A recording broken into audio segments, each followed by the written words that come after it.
जय हिंद बच्चों, star education point के फिजिक्स ऑनलाइन क्लास में आपका पुनः स्वागत है।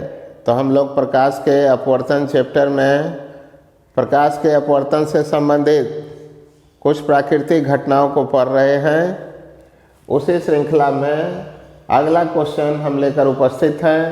अगला क्वेश्चन आपके स्क्रीन पर इस प्रकार से है कि सूर्योदय तथा सूर्यास्त के बीच का समय अंतराल उसके वास्तविक समय अंतराल से 4 मिनट अधिक होता है। ऐसा क्यों होता है? तो ऑब्जेक्टिव के तरह से सोचें तो ये होता है प्रकाश के अपवर्तन के कारण। लेकिन बच्चों, यदि शॉर्ट क्वेश्चन में लिखना हो तो उसको विस्तार से समझाना होगा कि ऐसा क्यों होता है ना। तो इसी क्वेश्चन को हम लोग अब समझने जा रहे हैं। ऐसा है बच्चों कि सूर्योदय और सूर्यास्त के समय पहले बता देते हैं, उसके बाद तब लिखेंगे, तब आप समझ लेंगे अच्छे से, ठीक ना। तो सूर्योदय और सूर्यास्त के समय सूर्य से प्रेक्षक तक, प्रेक्षक कहाँ है? पृथ्वी पर होगा। तो सूर्य से प्रेक्षक तक आने वाली प्रकाश किरण को वायुमंडल में लंबा रास्ता तय करना होता है बच्चों। इस दौरान जो सूर्य से आने वाली प्रकाश की किरण है उसका वायु के विभिन्न परतों से लगातार अपवर्तन होता है, और चूंकि वो लंबा रास्ता तय करता है इसलिए अपवर्तन भी ज़्यादा ही होगा। तो ऐसी दशा में जो है अभी सूर्योदय हुआ भी नहीं है और वहाँ से आने वाली प्रकाश की किरण अपवर्तित होते होते प्रेक्षक तक पहुँच जाती है, और प्रेक्षक जब उस किरण के सीध में ऊपर देखता है तो उसे सूर्योदय का आभास होने लगता है। पहले ही, कितना पहले? तो 2 मिनट पहले ही होने लगता है। तो इसका मतलब 2 मिनट पहले ही सूर्योदय हो गया। अभी सूर्योदय हुआ भी नहीं है, सूर्य जो है दिखाई देने लगे 2 मिनट पहले ही। इसी प्रकार जब सूर्यास्त हो जाती है तो दिखना तो नहीं चाहिए सूर्य को, लेकिन होता है क्या कि सूर्य का आभासी प्रतिबिंब प्रकाश के अपवर्तन के कारण जो है वो 2 मिनट बाद तक दिखता ही रहता है। सूर्यास्त हो जाने के 2 मिनट बाद तक ही दिखता है। तो इसका मतलब 2 मिनट सूर्यास्त का समय जो है वो भी बढ़ गया और सूर्योदय का समय भी 2 मिनट बढ़ गया। तो 2 और 2 4 मिनट। इस प्रकार दिन जो है, दिन का समय 4 मिनट से क्या होता है? बढ़ जाता है। अर्थात कह सकते हैं कि सूर्योदय और सूर्यास्त के बीच का जो समय अंतराल है वो 2 और 2 4 मिनट से क्या होता है, वो उसके वास्तविक समय अंतराल से बढ़ जाता है। तो इसी चीज़ को लिखना है और समझना है बच्चों। तो आइए देखते हैं।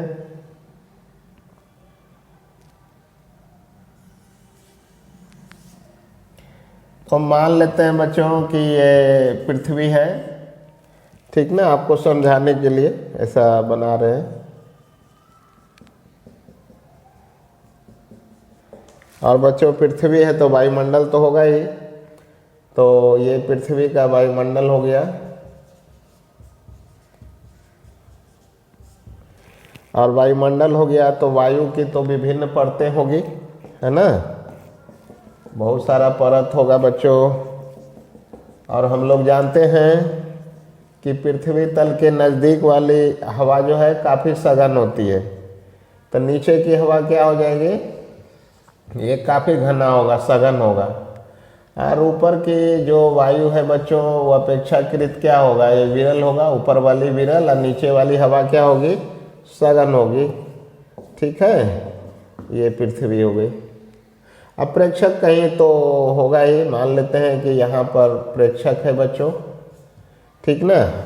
अब देखिए यहाँ पर जैसे ही मान लीजिए कि यहाँ पर सूर्य,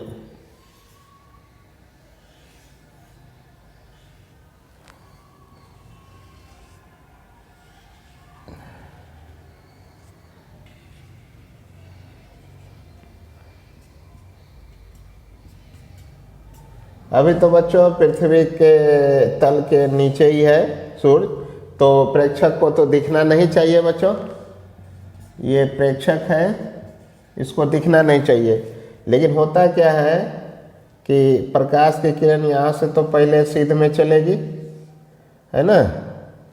और सीध में चलने के बाद क्या होगा कि ये वायु के विभिन्न परतों से ये क्या होगा, ये मुड़ना शुरू करेगा और इस प्रकार से क्या होता है, ये विभिन्न परतों से ये अपवर्तित हो जाता है। जैसे कि यहाँ पर अभिलंब डाले, यहाँ अभिलंब डालिए, अगले परत पर डालिए, अगले परत पर डालिए, तो आप देखिएगा लगातार जो है ये प्रकाश की किरण जो है ये अभिलंब की ओर क्या होगा, मुड़ता चला जाएगा। देखते हैं ये कोण छोटा होते जा रहा है, पहले कोण बड़ा था अब धीरे धीरे छोटा हो रहा है। इसका मतलब ये लगातार जो है प्रकाश की किरणें जो है अपवर्तित होती जाती है और प्रेक्षक जो है इस अपवर्तित किरण के सीध में क्या करेगा, उसको देखेगा। तो प्रेक्षक जो है इस प्रकार से जब देखता है बच्चों, तो सूर्य जो है वो धरातल के ऊपर दिखाई पड़ने लगता है। तो ये वास्तविक सूर्य है बच्चों, ये क्या है, वास्तविक हो गया और ये प्रतिबिंब हो गया बच्चों। तो सूर्य का प्रतिबिंब जो है वो 2 मिनट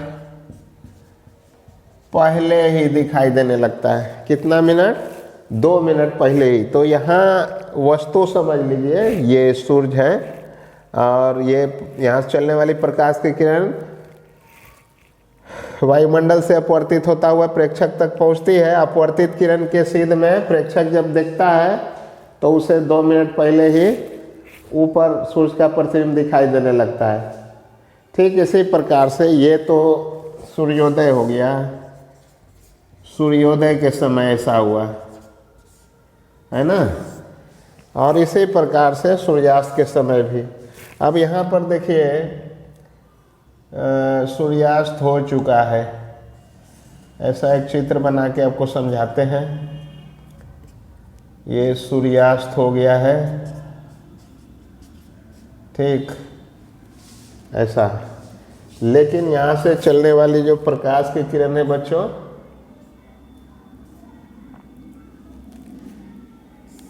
ये अपवर्तित होता हुआ ये प्रेक्षक के नेत्र तक क्या होता है, पहुँच जाता है। और प्रेक्षक जो है इस प्रकार से इसी सीध में ऊपर की ओर देखते रहता है।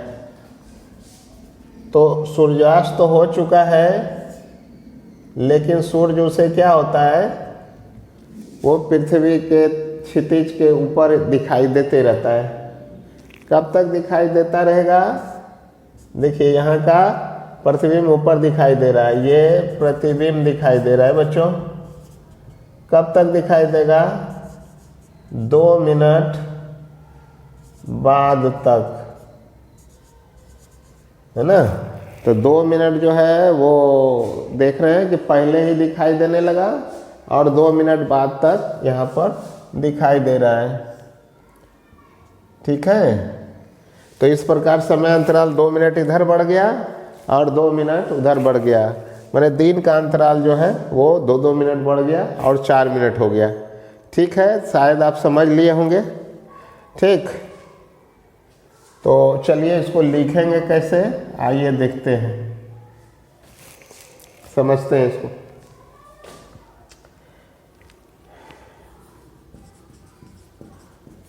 सूर्योदय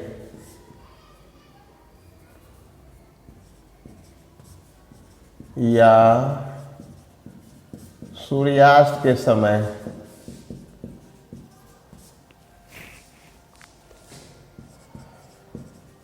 सूर्य से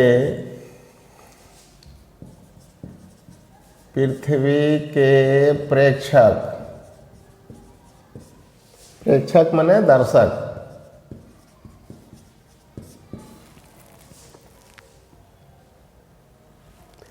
सूर्योदय या सूर्यास्त के समय सूर्य से पृथ्वी के प्रेक्षक तक प्रकाश किरणों को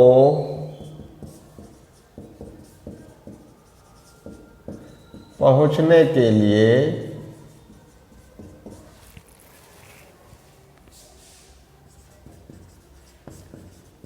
वायुमंडल में काफी लंबा रास्ता तय करना पड़ता है, जिससे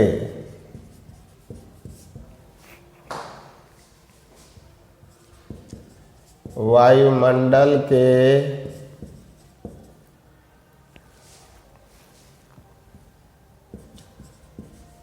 विभिन्न सघन होती का मतलब क्या है? जैसे जैसे अंदर जाएगा बच्चों, वो वायुमंडल क्या होगा? सघन होता जाएगा, जिसे वायुमंडल के विभिन्न सघन होती परतों से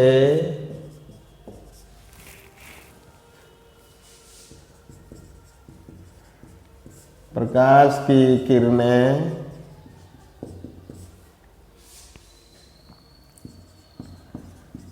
अपवर्तित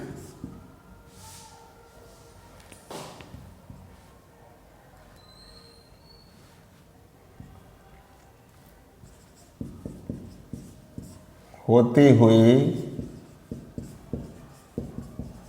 प्रेक्षक के नेत्र तक पहुंचती है।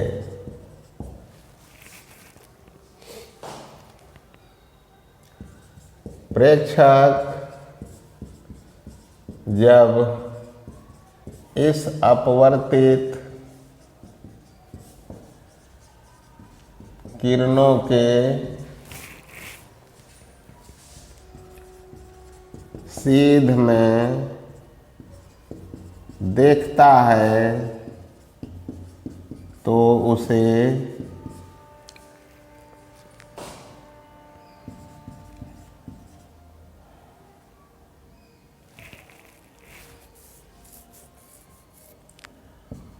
सूर्योदय से 2 मिनट पहले ही सूर्य का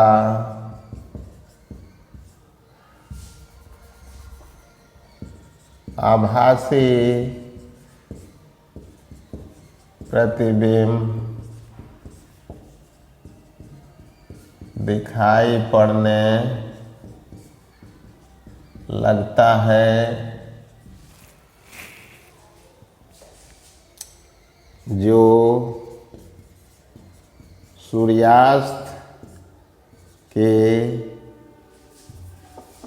सूर्यास्त होने के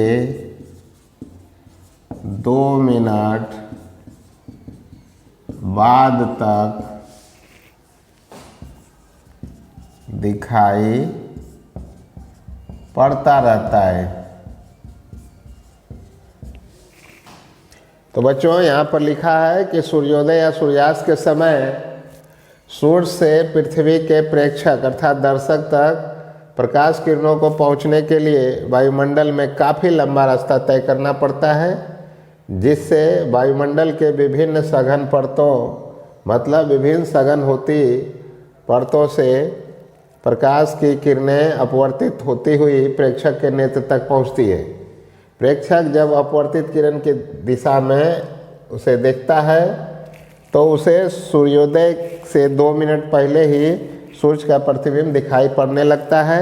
ये प्रतिबिंब सूर्यास्त हो जाने के 2 मिनट बाद तक उसे दिखाई देता रहता है।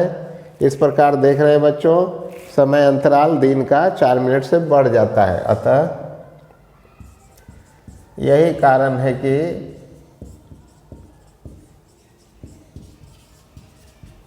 सूर्योदय तथा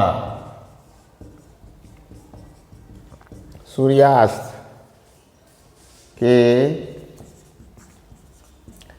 बीच का समय अंतराल 4 मिनट से